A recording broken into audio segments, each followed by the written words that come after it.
Hey there, my name is Effie Jo Stock. Welcome back to my author channel. Today we are going to be diving into my series, The Shadows of Light, and the first two books that I've published so far. And we are going to talk about some more obscure characters and world building inside of them. Just a quick note, there will be spoilers. So if you haven't read Child of the Dragon Prophecy or Heir of Two Kingdoms yet, then this could potentially spoil quite a few things. So keep in mind, spoiler alert. And without further ado, let's get started. Hey everyone, I'm Effie Jo Stock, and welcome back to my YouTube channel. Like all the blood, or if they didn't think there was enough.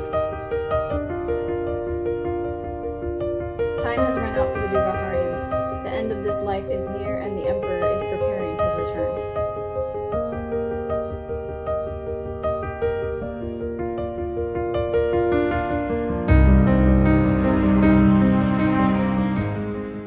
So like I said, in these videos, I want to kind of dive into some of the more obscure characters and world building in my series, The Shadows of Light. And for the character part, I want to do videos that are like, who is blank? So for the first video, I thought it'd be fitting to do who is Nemeth. Now, Nemeth is a character who first shows up in the first book, Child of the Dragon Prophecy, in part 2, I believe it is.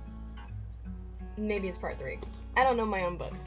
But I think in order to really understand Nemeth's importance to the story, we have to go back to when she was created. The first time that Nemeth ever actually appeared was not in Child of the Dragon Prophecy, but rather Heir of Two Kingdoms, and she was a completely obscure character that was actually supposed to just be an old woman that Stefania knew back in New Fairs, who was really sweet to Stefania and kind of helped her fit in, but then later got like dementia or Alzheimer's and ended up forgetting Stefania. And it was just a little scene that was kind of mentioned between Stefania and Jargon while Jargon is trying to help Stefania kind of ease back into life at Transfalls after Stefania's lost her memories. But it was mostly just something that Stefania could kind of relate to and understand where the people around her were coming from when she didn't remember them because she had had somebody who didn't remember her.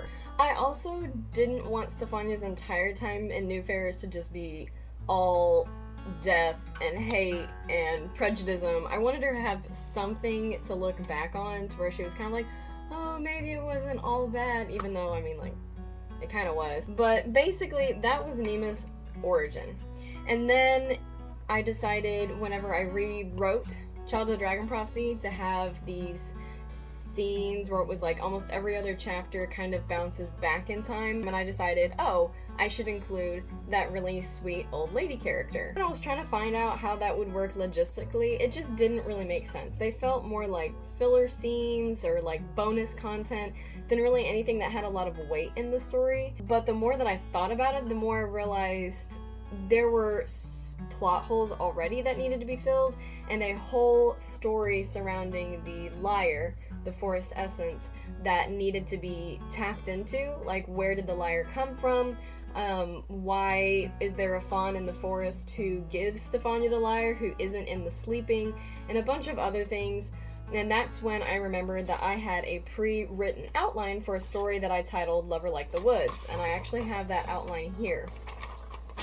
And that was about a fawn who falls in love with a human during the human and magic Cold War. And it's not even really a Cold War, it's more like a full-on war, but they like to call it a Cold War because it just makes it sound less violent, which it totally was. And since that is not a published book yet, I'm really going to try not to have any spoilers for that. But basically, they fall in love, the cultures and families that they're a part of don't agree with them, tragic things happen, the fawn uses the forest essence, which is like an artifact of the Shazuk people, to completely destroy the first New Fairs, which used to be like a huge bustling metropolis basically. And then she realizes what she's done, it can never bring back the man that she loved, and she also gets completely ostracized by her own people because of her horrible violent actions.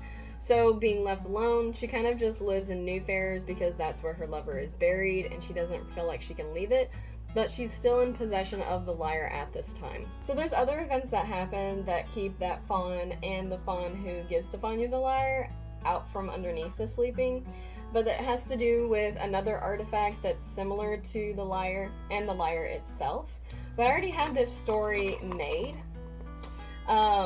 A lot of the stuff with the ties in with the lyre came afterwards, but I had always had that idea for a faun that falls in love with a human. So I took that idea and I was like, hey, let's make this work. So instead of Nemeth just being some random old lady, she became the lover like the woods, who's in this story. This faun falls in love with a human, tragic events happen, a destroyer of a huge city, and then an obscure old woman who just kind of hides among the humans because she's not accepted. So she knows what Stefania's going through by being ostracized, by not feeling like you're actually a part of the magic that you are a part of. And it is very important that she gives the lyre to Stefania. If you have read Child of the Dragon Prophecy and you were wondering what Nemeth was doing in this story, and when Dalton finds out that she is a faun and he's like, oh my gosh, is she the faun from that story? Because it's kind of like a legend at this point. It's not random. It's not just something I threw in there because I thought it'd be interesting. It ties back literally hundreds of years into the storyline. It's a really sweet, sad story. I cannot wait to write it as a companion novel. But it's really important, and there's a lot of world building that goes into it with the magic surrounding the sleeping, the lyre, with her, and even her lover in the story. So complex and beautiful, and she's actually one of my favorite characters in the series because of it. So if you really liked Nemeth and you were really intrigued by her character, there is so much more to come where that came from. But just as a reminder to you guys, is something to take away from this, no side character is ever unimportant.